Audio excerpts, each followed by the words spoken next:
Life Hacks Episode 2 mga ka-lights. Ang gagawin naman natin mga ka-lights ay kung paano natin gagamitin yung screw sa mga wood. Kahit hindi ito wood screw, para mas mabilis yung pagpasok niya.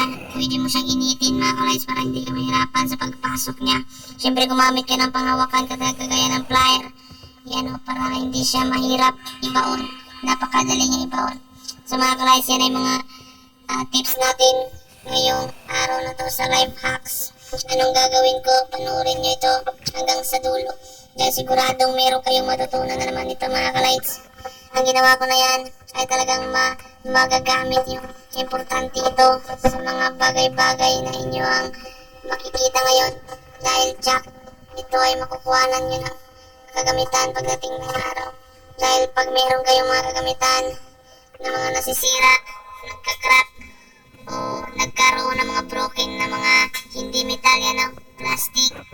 Mga plastic na yan, pwede mo pang may tugtong yan. Kagaya ng mga balde, planggana. Ang gagawin mo lang ay itong ginawa ko. Kung nakikita nyo dyan, iniinit ko. Pwede alambre, pwede bronze.